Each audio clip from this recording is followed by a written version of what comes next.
I worked 2 jobs while my wife focused on her art. I came home one night and found her in the garage, painting a portrait of herself, sitting on another man's lap. When I asked why, she said, "At least he sees me." So I took all the money from our joint account, the same money she never helped earn, and left her a single, framed copy of that painting in the empty house. My name's Rich. I live in Fort Collins, Colorado. Or, lived. Things have changed a lot in the last 2 months. I'm 39. I've always been a quiet guy. I don't have a lot of friends. I work with my hands, keep my head down, and try to do right by people. That's all I ever really wanted. A quiet life with someone who gave a damn about me. That's not what I got. I met Callie when I was 30. She was 26. It was one of those gallery shows downtown, the kind I never went to unless someone dragged me. My buddy Dean talked me into it. He said there'd be free drinks and weird people to laugh at. I almost didn't go, but I had just gotten out of a rough patch and figured, why not? She was standing near this huge painting that looked like someone dumped 4 buckets of paint on a wall and called it art. But she was different. She had this red scarf wrapped tight around her neck, even though it was hot as hell inside. She looked intense. Like everything in the room annoyed her. I remember thinking, she's probably too smart to talk to someone like me. But then she did. She asked me what I thought of the painting, and I told her the truth. I said, "Looks like a toddler had a meltdown." She laughed. Real hard. Like the kind of laugh where people stop and look. That was the first time I saw that smile. We talked for hours. She told me she was a painter. Just moved from New Mexico to chase something bigger. Said she had been asleep for too long and wanted to feel things again. I didn't understand half of it, but I liked the way she said it. Like she meant it. I walked her to her car that night. She kissed me on the cheek. That was the start of it. Callie moved into my place 3 months later. It was small, but I owned it, inherited it from my mom. She turned the garage into a studio, and we talked about building a bigger space someday if she started selling more work. I didn't mind. I loved seeing her covered in paint, dancing to music while she worked. It made her feel alive, and I wanted her to feel that. We got married the next summer at a small park by Horsetooth Reservoir. Just close friends, family, a little barbecue afterward. She wore a simple dress and no shoes. I wore my best jeans and a button-up. It was one of the best days of my life. When we talked about money, I told her I'd handle things for a while. She wanted to focus on her art full-time, and I believed in her. I picked up extra shifts at the HVAC company. Then I started delivering food at night. DoorDash, Uber Eats, Grubhub. Whatever paid the gas bill. She stayed home. Painted. Said she was working on a collection. Said it took time to be good at something real. I didn't mind. Not at first. But the years went by. And nothing changed. By year 2, I started noticing things. Not big things. Little things. Like how she never showed me her paintings anymore. Or how she'd leave the room when I got home. We didn't talk the way we used to. I'd come home at 1 a.m. after a double shift and find her asleep on the couch with a glass of wine and Netflix playing some foreign film with no subtitles. She stopped asking about my day. Stopped touching me. Stopped kissing me unless I leaned in first. I'd ask, "How's the art going?" She'd say, "You wouldn't understand." Sometimes I'd ask to see something she was working on, and she'd just say, "It's not done." After a while, I stopped asking. She didn't have a job, but she always had new brushes, new paints, new canvases. Always needed more space. More supplies. I'd check our joint account and see charges from online art stores, wine clubs, boutique shops I'd never heard of. But I didn't say anything. I figured it was for her work. For her dream. I was working 65 to 70 hours a week. I barely saw daylight. And I told myself it was worth it. Because I loved her. God help me, I loved her. It was a Thursday in February. Cold as hell. My back was killing me from lifting ductwork all week. I had planned to deliver until midnight, but I got a last-minute cancellation and thought, screw it. I'll go home early. Maybe surprise her. Maybe even talk like we used to. Her car was in the driveway. Garage lights were on. Music playing loud, some weird jazz instrumental crap. I walked in through the side door like I always did. The smell of turpentine hit me hard. I pushed the door open and stepped in. She didn't see me. She was standing at her easel. Painting. I opened my mouth to say her name, and then I saw it. The painting. My feet just stopped. It was her. Sitting on a man's lap. His hand was wrapped around her waist. Her head tilted back like she was laughing. He was kissing her neck. It was her smile that gutted me. I hadn't seen her smile like that in years. That wasn't an artistic expression. That was memory. I said, quiet but sharp, Callie, what the hell is this? She jumped, like a kid caught sneaking out. Then she looked at me. Her face didn't go guilty. It went annoyed. Like I'd interrupted something sacred. She stared at me and said, at least he sees me. Just like that. No apology. No tears. No guilt. Just that. I didn't say anything after she said it. At least he sees me. It echoed in my head like a gunshot.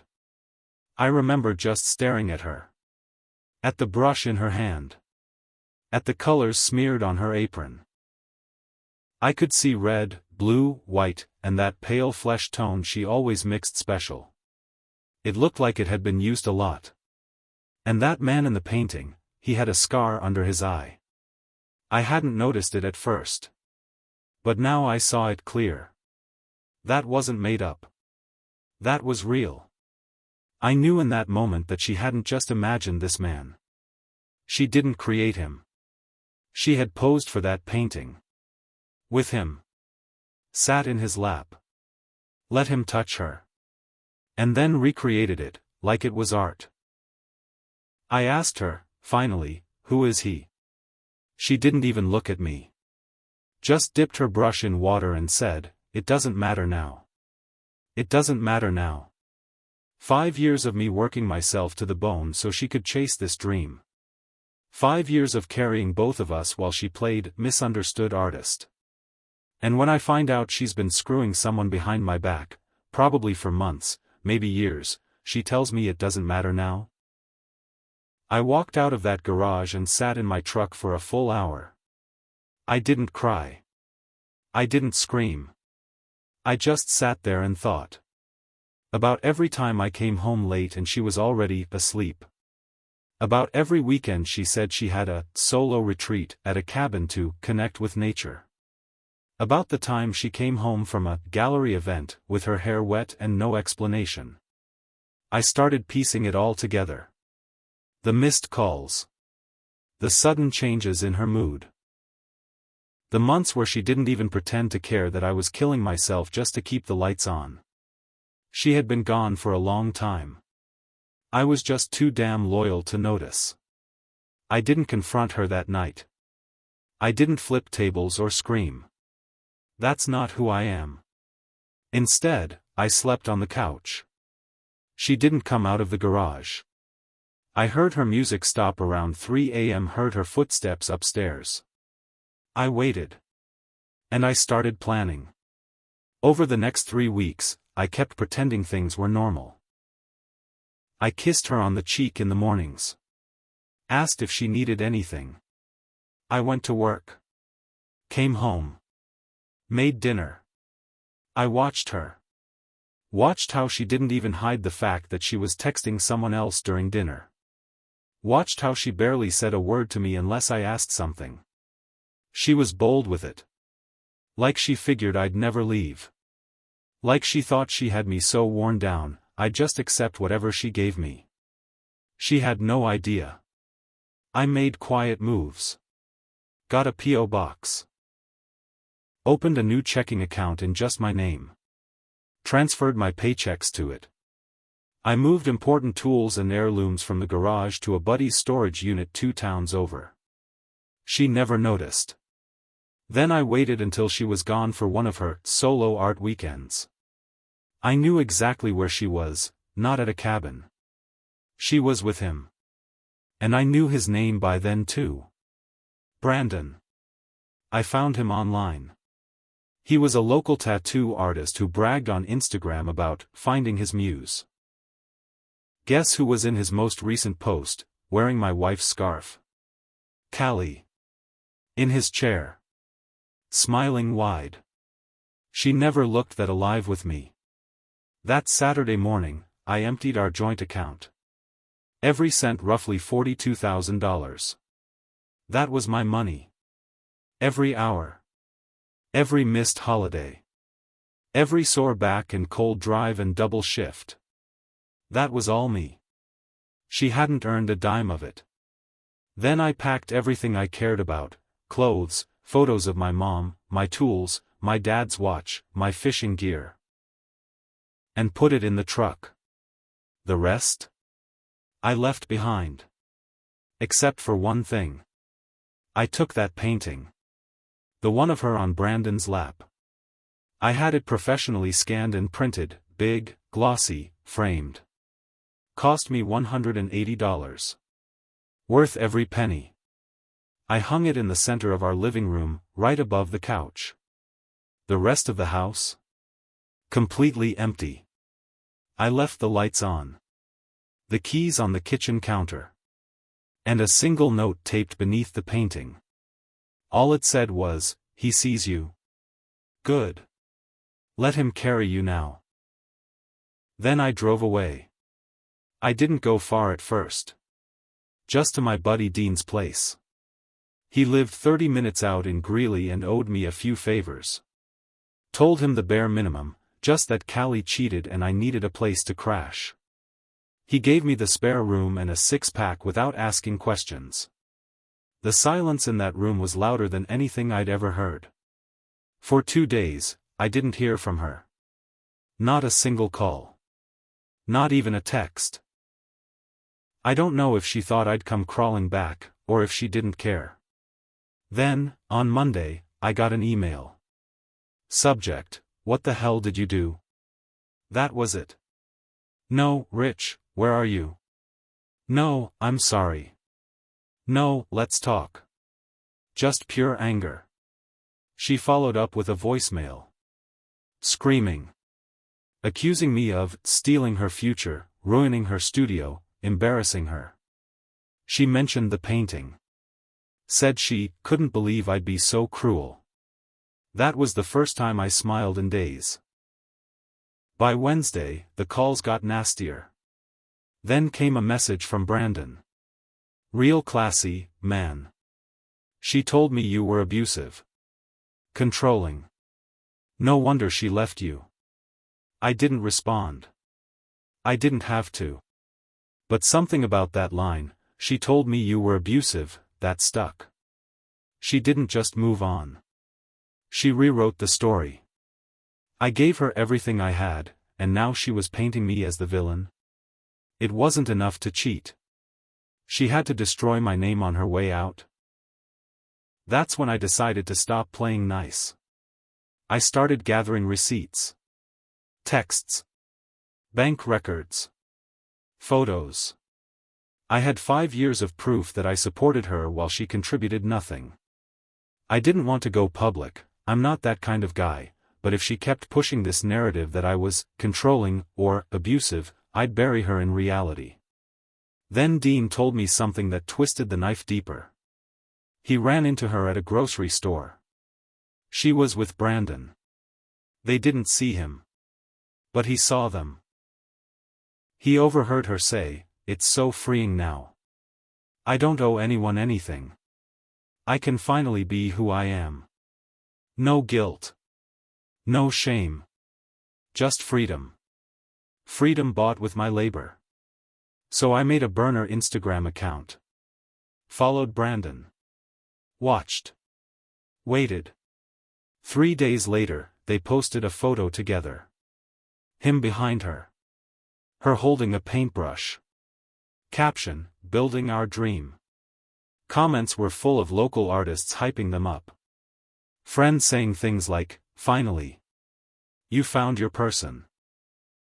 One comment from her sister read, "You're glowing. Rich never made you glow like that." I didn't comment. I didn't DM anyone. Instead, I reached out to a real estate agent. Here's the thing Callie didn't know, I still owned the house. It was in my name only. My mom left it to me, and I never changed the deed when we got married. Dumb luck on my part, I guess. Callie never thought to ask. So even though she tried to claim she had a right to come back, she legally didn't. When she returned that Sunday to an empty house with her name not on the deed, and no utilities in her name either, she had no leg to stand on. I watched from my truck, parked a few houses down, as she pulled up, got out of Brandon's car, and walked toward the front door like everything would be fine. She opened it. Stepped inside. 10 seconds passed. Then she ran out. No screaming. No calls this time. Just shock. Maybe it was the emptiness. Or maybe it was seeing that framed painting in the middle of a gutted house. Either way, she stood in the driveway for a long time. Brandon got out of the car, tried to talk to her. She slapped his arm away. Not hard, but enough. I saw her bend over, hands on her knees, like she was going to throw up. Then they left. She didn't go inside again. By the following week, I had already filed paperwork to list the house. It sold fast. The Fort Collins market was tight, and the house, even empty, was in a good neighborhood. I cleared a solid profit. Enough to start over somewhere new. I didn't tell anyone where I was going, not even Dean. Just said I'd be off the grid for a while. That should have been the end of it. But Callie wasn't done. It started with an email from a lawyer. She was claiming marital property, saying I had stolen shared assets, and that I had emotionally and financially abused her. I sat there reading it with shaking hands. She really was trying to flip the story. Her lawyer was aggressive. Claimed she had given up a career to support my goals. That I isolated her and used finances as control. All lies. All of it. And the kicker? She was demanding alimony. Alimony. From me. I showed it to Dean. He actually laughed. Then he looked at me and said, "She's got guts, I'll give her that." I called a lawyer of my own. Guy named Mason. Mid-50s, worked both divorces and property law. Wore cowboy boots with a suit and didn't smile much. He read the whole email, looked me dead in the eyes, and said, "Son, she's gonna eat concrete in court." Meanwhile, things weren't going so well for Callie in the art world either. That painting, the one of her and Brandon, it ended up being shared by a local art blog. I don't know how they got the photo, but it wasn't from me. Someone who visited the house must have seen it before I sold. They featured it in an article called "Love and Betrayal on Canvas." People online started asking questions. Who was the man in the painting? Was it really her husband? Why did she paint herself like that?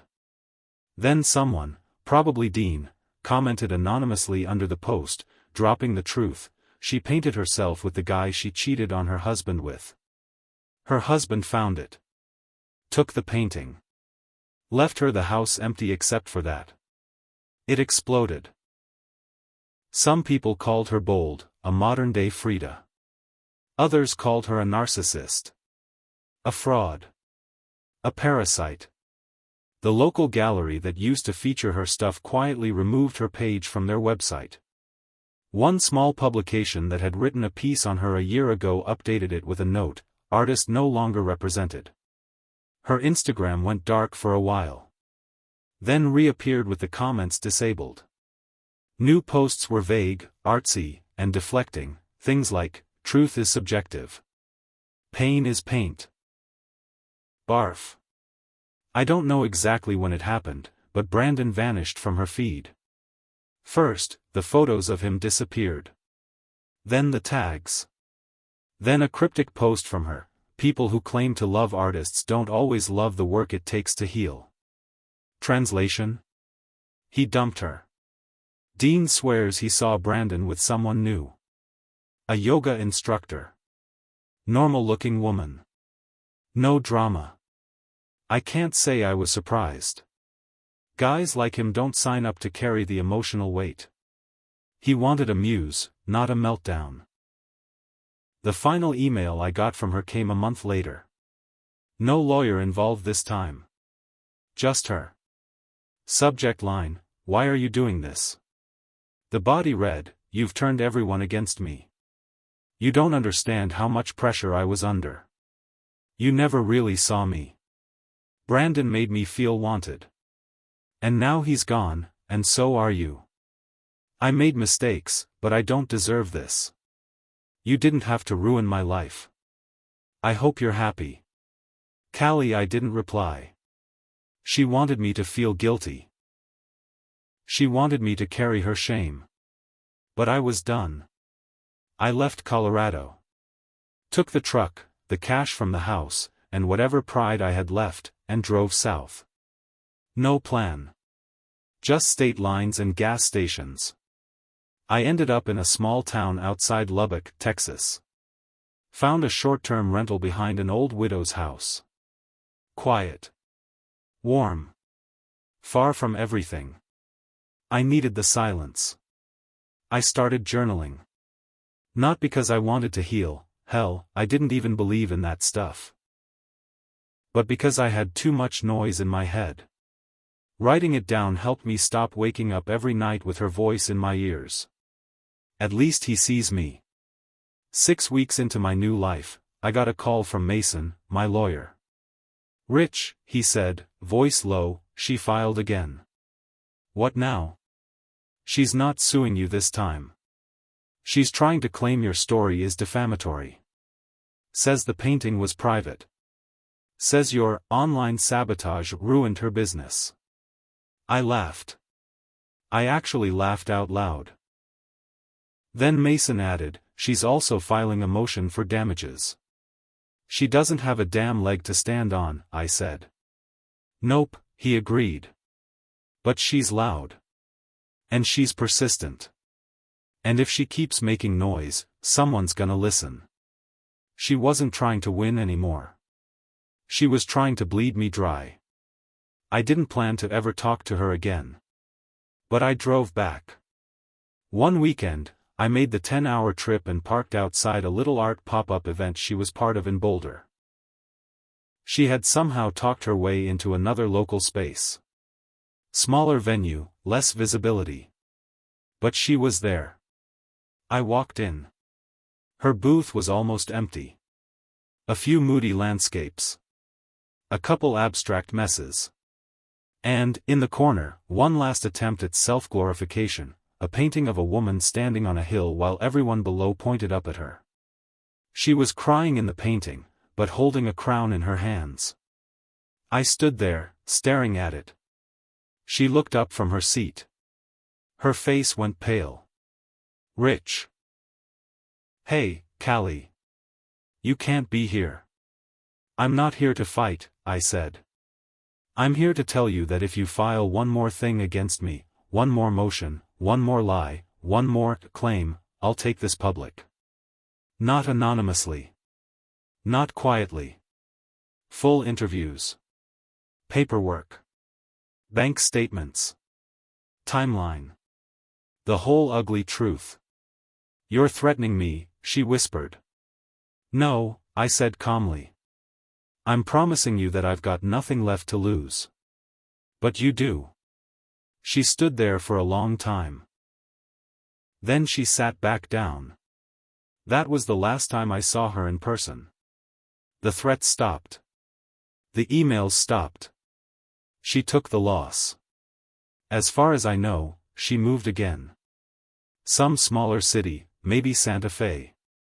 Started teaching beginner art classes. Occasionally posts something vague online. Still paints. Still lives in the little world where she's the misunderstood genius and everyone else just doesn't get her. Brandon's gone. Her galleries are gone. And me? I stayed in Texas. Got a job fixing HVAC again. Not for the money. Just because it gives me something to do with my hands. Something real.